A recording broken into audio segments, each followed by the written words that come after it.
Good evening and welcome to Tucker Carlson Tonight. Leaders on both sides of the aisle in Congress, in the media, in our intelligence services, in virtually every overfunded think tank in Washington, have suddenly aligned tonight on a single point of agreement. America must go to war in Syria immediately. Bashar al-Assad cannot continue to lead that country. He must be overthrown. Assad is an evil man, they tell us. His latest crime is a chlorine gas attack carried out over the weekend by his forces against a rebel-held suburb of Damascus. Assad's poison gas suffocated children. Pictures of the aftermath of that are all over the internet, and they are horrifying. Assad is a monster. That's the official story. Almost everyone in power claims to believe it. The push to war in Syria, by the way, has united politicians from both sides. Lindsey Graham and Howard Dean typically agree on very little. Not much at all. But today they are both calling for war in Syria. Graham is demanding massive attacks on the Syrian military. Dean is going even further than that. On Twitter, he called the president, quote, a wimp for merely sending thousands of troops and launching tons of bombs at Syria. That's not enough for Howard Dean, who, as you may remember, once ran for president as the peace candidate. Tonight, he wants total war in Syria. Television pundits, of course, strongly agree. This morning, the foreign policy team over on MSNBC explained that it's far more important for American troops to fight in Syria than it is to secure our own border here in America. Watch. There's no question that now, all these years later, it is Donald Trump's challenge. He has to take action. He's spoken to Macron. What he ought to do is a coordinated action. There has to be a comprehensive response. As Trump leaves to fight his imaginary border war, he's leaving the real war where we could make a difference, and said he's turning it over to Assad and to Iran and to ISIS. This is something that Barack Obama wouldn't even do if confronted with these set of facts. Trump has to take action in Syria. Everyone nods sagely. That ought to make you nervous. Universal bipartisan agreement on anything is usually the first sign that something deeply unwise is about to happen, if only because there is nobody left to ask skeptical questions. And we should be skeptical of this, starting with the poison gas attack itself. All the geniuses tell us that Assad killed those children.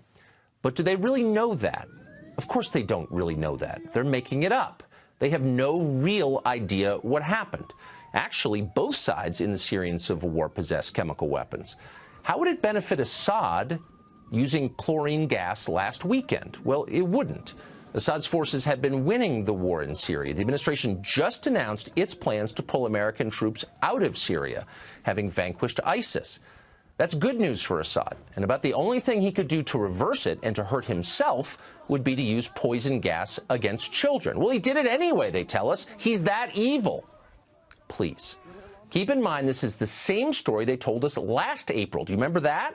It was almost exactly a year ago. The new administration announced it was no longer seeking to depose Assad from power. Regime change was no longer our policy. So the usual war chorus in Washington started yelping, went berserk, and days later, Assad supposedly used sarin gas against civilians in Syria. There was video. We bombed a Syrian airbase in response to that. At the time, this show asked what seemed like the obvious question: are we really sure that Assad did that? It seems weirdly timed and counterproductive to him. Shut up, they explained. Of course we're sure. What an unpatriotic question.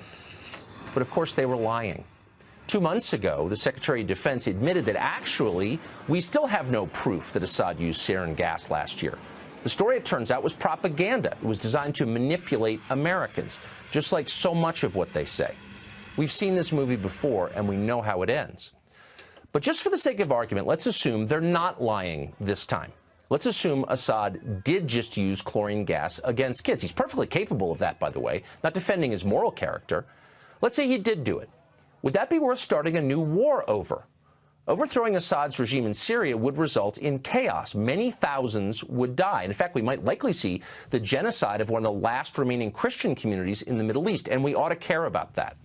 Some of the dead, of course, would be American servicemen. A new war would cost us tens of billions of dollars, maybe hundreds of billions. Would it make America safer? Would it make the region more stable? Let's see. How exactly did regime change work in Iraq and Libya?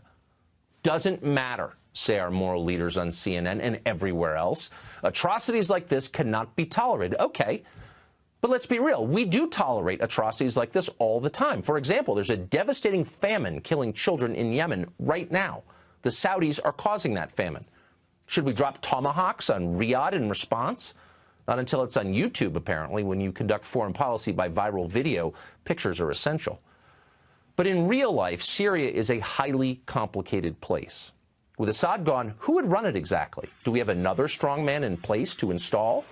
Or is it our hope that a stable democracy will magically appear in the wake of this protracted civil war? And who exactly are these moderate rebels you're always hearing about, the ones that we're supporting with your tax dollars? Well, a lot of them turn out to be Islamist crazies. For example, the city where the chemical attack just occurred is mostly controlled by the Army of Islam. It's a radical group that has called for establishing an Islamic state under Sharia law in Syria. That group's founder called for exterminating all Shia Muslims and Alawites from the country. But we're supposed to wage a new war on this group's behalf. Why is that exactly? Back in 2013, when the Syrian civil war was still in its early days, one onlooker weighed in on Twitter. Here's part of what he wrote, quote, "We should stay the hell out of Syria. The rebels are just as bad as the current regime. What will we get for our lives and billions of dollars? Zero." In another tweet, he said this, quote, "Let the Arab League take care of Syria. Why are these rich Arab countries not paying us for the tremendous cost of such an attack?" And in yet another tweet, he said this, "What will we get for bombing Syria beside more debt and a possible long-term conflict?" Of course, you know who wrote that. It was Donald Trump. And he was right. And that's one of the reasons he got elected president. And now the same people who brought you a dying American middle class, undefended American borders, and endless pointless wars in countries you could not find on a map are telling the president he's got to depose Assad for reasons that are both unclear and demonstrably dishonest. And by the way, it may happen. But before it does, Congress ought to consider a brand new constitutional amendment. Let's call it the Lindsey Graham Amendment. And here's what it would say.